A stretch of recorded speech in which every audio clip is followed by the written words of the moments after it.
right, so this is the next part of the dream, cause I woke up from, you know what I'm saying, after I seen Muhammad Ali and stuff. Then I woke up and I went back to sleep this morning, and I had this dream. My mother, Elijah, and myself had just moved into a new apartment upstairs. So while we were in there, I went into one of the rooms with Elijah and my grandfather, Dennis Williams II. And he was in there, and he was talking to Elijah, and I was happy to see him, and I wanted to at least touch his arm because I knew he was deceased. Then Elijah and I went outside, and my mother and I was hanging out with Aunt Vera. Let me see. So with that part, they say that like grandfather sometimes it can represent really actually God the Father, you know what I'm saying? So possibly he came and spoke to me and my son. That's very possible, you know what I'm saying? Very possible. Let me see here. Let me see.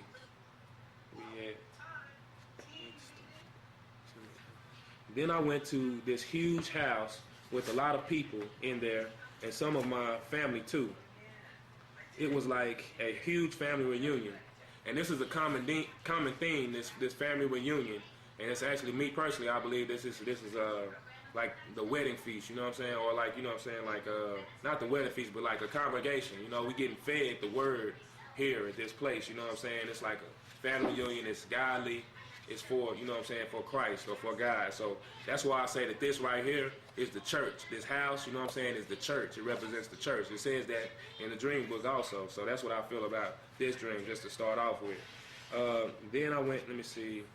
Then I went outside in front of the house, and I was practicing my dribbling out there. And Monterio walked up the street and saw me dribbling and said, even though I knew my cousin Booger could hoop, I never told him that. Instead, I gave him tough love and was hard on him.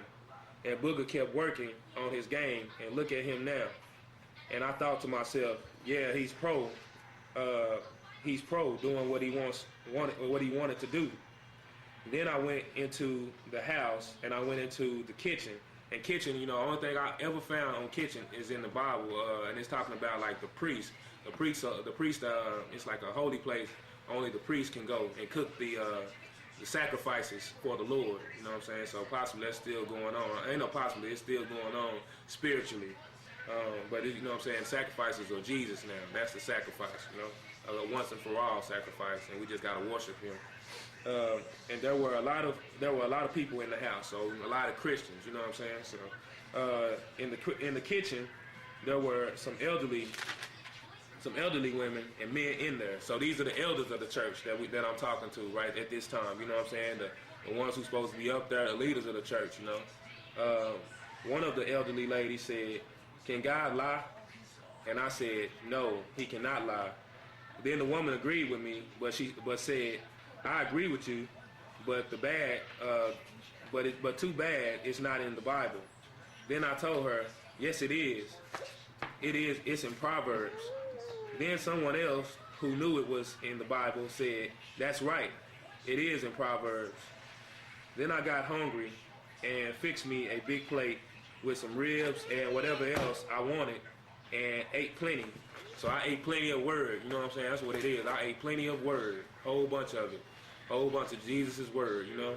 And I got fed. I could get as much as I wanted, and that's a great thing, you know what I'm saying? That's what you really fed. He say that you're not really fed, you know what I'm saying, with this physical flesh food, you know what I'm saying? You fed by the spirit, you know, that's the most important thing. Not this outer body, but this inner body, you know what I'm saying, in the spirit. Then I went to sit down in another huge room, like a restaurant in the house. And so this is another place you're getting food, but it's more like organized, I would say, a restaurant, you know what I'm saying, compared to a cookout or family reunion. And I also have a position here. I go sit down at one of the benches, so I have a position here, a godly position here. And while I was sitting down, I saw that basketball games were on television. It was NCAA tournament time, and they would show part of one game and go to the next.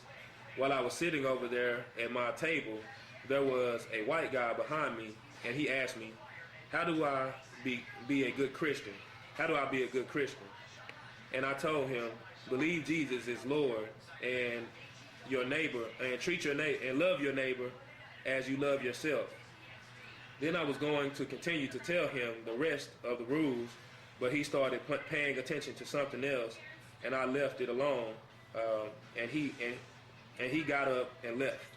Then I kept watching the tournament games, and then my friend Damon Garner came on TV, and he was playing for this baby blue team, and also baby blue, like, you know, it's supposed to be like a Christian. It's like supposed to be for Christ. You know what I'm saying? Blue represents a heavenly color. And I was doing, and he was doing really good. Then I saw Drew Minor sitting in the restaurant at the wooden benches, which is also, I told you, humanity is what wood represents. And I said, you see Damon on TV? Did you see Damon on TV? And Drew said, yeah, but he wasn't as enthusiastic as myself. Because, you know what I'm saying, I guess, you know, I'm closer to Damon than he would be, you know what I'm saying? Then I went outside, and there were more people out there and more food. So more word, more people and more word, you know, more Christians and more word. I wanted some more. Oh man, I forgot, man. While I was in that kitchen, I forgot this part. It's very important. While I was in that kitchen with the elders, I told the elders in the kitchen, God is about to pass judgment on this house, and we need to pray and repent of our evil ways. So they listened to me, and we joined hands and formed a circle, which I told you, circle is holy. You know, it's for God. And he told me, and we prayed to God. My cousin Justin McDonald was holding my hand. Man, come on, Elijah, stop. Was holding my hand to the left, and another deceased relative was to my right. I was happy to see Justin, and he was dressed in pure white long sleeve shirt, and a long pure white long sleeve shirt, and happy, and I bumped into him and played, and I was playing around when I bumped into him, and then like his power, the power that came back from me bumping into him and playing with him, it went all the way through the elders. You know what I'm saying? With that power went through the elders, and it circled down to the stove. The last dude bumped into the stove, and let me see here. And it knocked the man closer to the stove over and said, "My fault." And I didn't know it would do that. And I said, "My fault." I didn't know if it would do that. All right, so let me see here. What are you trying to do, man? What are you trying to do? Calm down, man. Calm down. Let me see here.